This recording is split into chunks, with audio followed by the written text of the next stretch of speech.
వే gold trusted gold buyers మీరు తాకట్టు పెట్టిన బంగారాన్ని విడిపించి ఈ రోజు ఉన్న మార్కెట్ ధరకు కొనబడను. డిఎస్పీ భీమిరెడ్డి ఇంట్లో నోట్ల గుట్టలు. ఎస్, అధికారులే చూసి విస్తుపోయినటువంటి పరిస్థితి. ఏసీబీ తనిఖీల్లో భారీగా ఆస్తుల చిట్టా దొరికింది. బహిరంగ మార్కెట్లో ఆస్తుల విలువ 1000 కోట్లకు పైగానే, అంటే దాదాపుగా 1500 కోట్లకు చేరినా కానీ ఆశ్చర్యపోవాల్సినటువంటి అవసరం లేదు. కొన్ని ప్రాంతాల్లో ఉన్నటువంటి ప్రాపర్టీస్ వాల్యూస్ ని డిమాండ్ని బట్టి బహిరంగ మార్కెట్లో చూస్తే దాదాపుగా లెక్కకి అంటే ఊహకందని డిమాండ్ ధరలు కూడా అక్కడ ఉన్నాయనేటువంటి మాట. అవినీతి నిరోధక చట్టం 1988 ప్రకారం సెక్షన్ 13/2 రెడ్ విత్ 13(1)B కింద కేసులు నమోదు చేశారు. గచ్చిబౌలి, నార్సింగి, బెంగళూరు, కర్ణాటక సహా అనేక చోట్ల ఆస్తులైతే వెలుగు చూస్తున్నాయి. బినామీల పేరుతో భారీగా భీమిరెడ్డి అక్రమాస్తులు కూడబెట్టాడు. ఒకసారి అఫీషియల్ గా రిలీజ్ చేసినటువంటి ఆస్తుల చిట్టాని మనం ఒకసారి చూద్దాం. ముందుగా దాదాపుగా ఒక 20 ప్రాపర్టీస్ అయితే గుర్తించడం జరిగింది. మొదటిది 1 విల్లా ఎట్ వెజల్లా మెడోస్, ఇబ్రహీం బాగ్, హైదరాబాద్. రెండవది 1 residential house G+2+ penthouse at telecom Nagar, అంటే గచ్చిబౌలిలో ఉండేటువంటిది, మంచి డిమాండబుల్ ఏరియా. మూడోది 1 ఫ్లాట్ ఇన్ సాయి ప్రభా రెసిడెన్సీ టెలికాం నగర్, అది కూడా గచ్చిబౌలిలోనే ఉంది. 1 flat at Kranti Zion apartments at Gachibowli.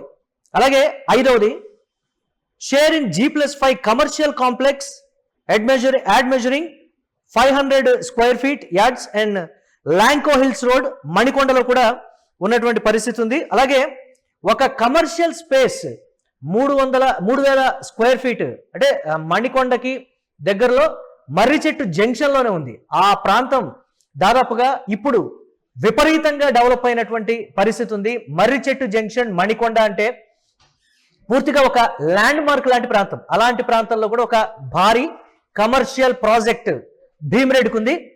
అయితే 2 residential flats at Abhinandana residency at Tellapur, అది కూడా ఇప్పుడిప్పుడే బాగా డిమాండబుల్ కావచ్చు, బాగా అభివృద్ధి చెందుతున్నటువంటి ప్రాంతం, అది కూడా మణికొండకి దగ్గరలోనే ఉంది. అలాగే 500 స్క్వేర్ యార్డ్స్ ఓపెన్ ప్లాట్ కూడా ఉంది ప్రగతి రిసార్ట్స్ లో. అలాగే 3.5 ఎకరాల అగ్రికల్చర్ ల్యాండ్ జహీరాబాద్, సంగారెడ్డిలో ఉంది, అది కూడా. ఇక 10వది 6 ఎకరాల అగ్రికల్చర్ ల్యాండ్ కర్ణాటకలో కూడా భీమిరెడ్డి 6 ఎకరాల భూమి ఉన్నట్టుగా కూడా గుర్తించారు. ఇక 11వది మరొక 38 ఎకరాల అగ్రికల్చర్ ల్యాండ్ కర్ణాటకలోనే మరో చోట ఉంది. అంటే 38 ఎకరాలు ఒకే చోట భీమిరెడ్డి తీసుకున్నాడు. అలాగే ఇక్కడ పర్టికులర్ గా ప్రధానంగా ఆశ్చర్యపోయేటువంటి ఒక ప్రాపర్టీ గురించి మనం చూద్దాం. 1 acre land Devanahalli, Bengaluru. IT hub గా ఉన్నటువంటి బెంగళూరులో ఏ స్థాయిలో అభివృద్ధి చెంది ఉందో, ఏ స్థాయిలో ట్రాఫిక్ ను బట్టి ఆ ఊరు ఏ స్థాయిలో అభివృద్ధి చెందిందో చాలా సింపుల్ గా చెప్పచ్చు. అలాంటి ప్రాంతంలో, అలాంటి నగరంలో భీమిరెడ్డి బెంగళూరు, దాదాపుగా బెంగళూరు నుంచి 30 కిలోమీటర్ల ప్రెమిసెస్ వరకు కూడా విపరీతంగా ట్రాఫిక్, ఈవెన్ ఎయిర్పోర్ట్కి వెళ్ళాలన్నా కానీ విపరీతంగా ట్రాఫిక్ ఉండేటువంటి అలాంటి ప్రెమిసెస్ లో కూడా దాదాపు 30 ఎకరాల పరిధిలో ఉంటుంది విస్తరించి.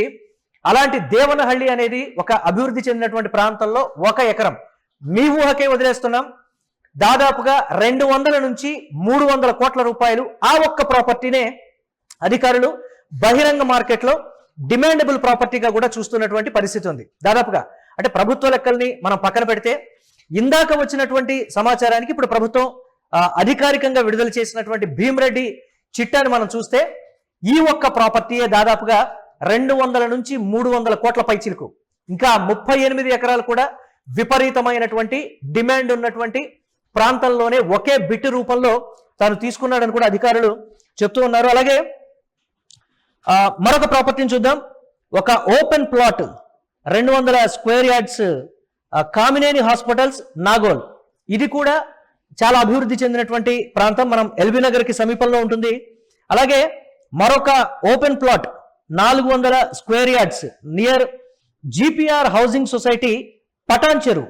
సో దీనికి సంబంధించి ఆ ప్రాపర్టీని కూడా మనం చూస్తున్నాం. అలాగే మరొక ఓపెన్ ప్లాట్ 200 స్క్వేర్ యార్డ్స్ కి సంబంధించి పటాన్ చెరువులోనే వేరే చోట గుర్తించడం కూడా జరిగింది. ఇవన్నీ కూడా బినామీ పేర్లతో భీమిరెడ్డి ఒక డైరీలో తన ప్రాపర్టీస్ ఎవరెవరి పేరు మీద ఉన్నాయి పర్టికులర్ గా రాసి పెట్టుకున్నాడు. అంటే తర్వాత రోజున ఒకవేళ ఏదైనా ఇబ్బంది తలెత్తినా ఈ ప్రాపర్టీ తనది అని చెప్పుకోవడానికి కావచ్చు, లేకపోతే తన వారికి ఇన్ఫర్మేషన్ ఉండాలనేటువంటి రీతిలో కావచ్చు, ఒక డైరీని మెయింటైన్ చేస్తూ చాలా పకడ్బందీగా మెయింటైన్ చేశాడు. అలాగే మోమిన్పేట వికారాబాద్కు సంబంధించి కూడా ఒక ల్యాండ్ అనేది గుర్తించారు. అక్కడ 1000 స్క్వేర్ యార్డ్స్ ల్యాండ్ అది. అలాగే మోమిన్పేట వికారాబాద్ లోనే 2 ఎకరాల అగ్రికల్చర్ ల్యాండ్ ను కూడా అధికారులు అయితే మనం గుర్తించారు, మనం చూస్తూ ఉన్నాం. మరొక చోట 75 లక్షల రూపాయలు అంటే ఇన్వెస్ట్మెంట్ రూపంలో Sri Raghavendra rock sand minerals దాంట్లో అతను పెట్టుబడి పెట్టాడు.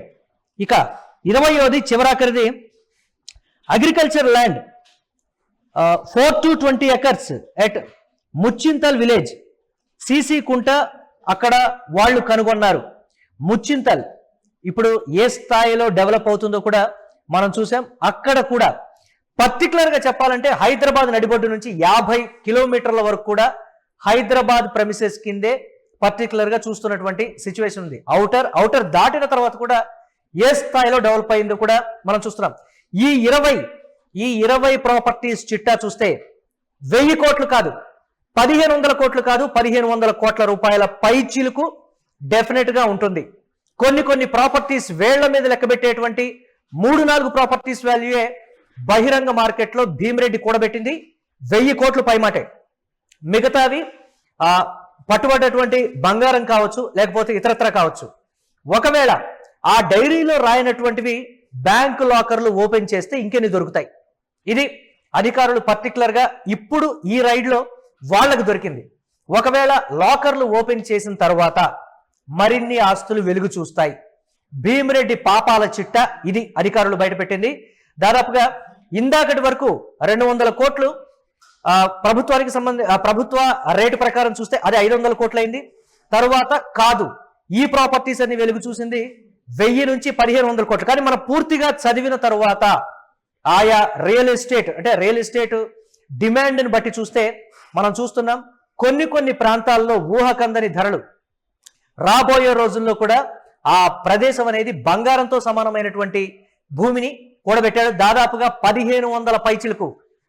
రేపు ఒకవేళ క్లియర్ కట్ గా బహిరంగ మార్కెట్లోకి వెళ్తే అది 2000 కోట్లు పలికినా ఆశ్చర్యం లేదు. ఇది అధికారులు ఈ చిట్టా అంతా చూసి నోరు వెళ్ళబెట్టారు. మనము గతంలో కూడా చూసాం, ఒక నెల రోజుల క్రితం కూడా కొంతమంది అధికారుల విషయానికి చూస్తే 200 కోట్ల రూపాయలు బహిరంగ మార్కెట్లో కూడబెట్టారంటే అధికారులు విస్తుపోయినటువంటి పరిస్థితి. మరి ఈ అధికారిని మామూలుగా అవినీతి తిమింగలం అంటారు, లేకపోతే ఒక పెద్ద జంతువుతోనో లేకపోతే ఇతరత్ర దేంతోనో పోలుస్తారు. మరి అక్కడ ఉన్నటువంటి వారు సోషల్ మీడియాలో చూసినటువంటి కామెంట్ ఏంటి అని అంటే గాడ్జిల్లా, అవినీతి గాడ్జిల్లా అని కూడా చెప్తున్నారు. అమాంతం ప్రజల నుంచి ఈ స్థాయిలో సొమ్ముని దిగమింగాడు భీమిరెడ్డి. ఇది చెప్తున్నటువంటి మాట. ఏ పోలీస్ అధికారి కూడా ఈ స్థాయిలో సంపాదించి ఉండడు. ఎస్ఐగా మొదలైనటువంటి ప్రస్థానం సిఐడి డిఎస్పిగా ఉండగానే ఈ స్థాయిలో కూడబెట్టాడా అంటే ఈ స్థాయిలో అవినీతికి పాల్పడ్డా? తను పనిచేసిన రాయదుర్గం కావచ్చు, అలాగే పటాన్ చెరువు కావచ్చు, దీనికి సంబంధించి ఇతరత్ర ప్రాంతాలన్నీ కూడా కాస్ట్లీ ఏరియాల్లో వర్క్ చేశాడు. అక్కడ ప్రతి అంశంలో కూడా ఇన్వాల్వ్ అవటం, అందిన కాడికి దండుకోవటం, ఇది భీమిరెడ్డి పని అని కూడా చెప్తున్నారు. చూడాలి మరిన్ని ఆస్తులు ఇంకా లాకర్లు ఓపెన్ చేస్తే పత్రాలు వెలుగు చూస్తాయా, బంగారం ఉంటాయా, డైమండ్స్ ఉన్న ఆశ్చర్యం లేదని కూడా చెప్తున్నారు. చూడాలి మరి ఏ విధంగా ఉండబోతోందో భీమిరెడ్డి ఆస్తుల చిట్టా.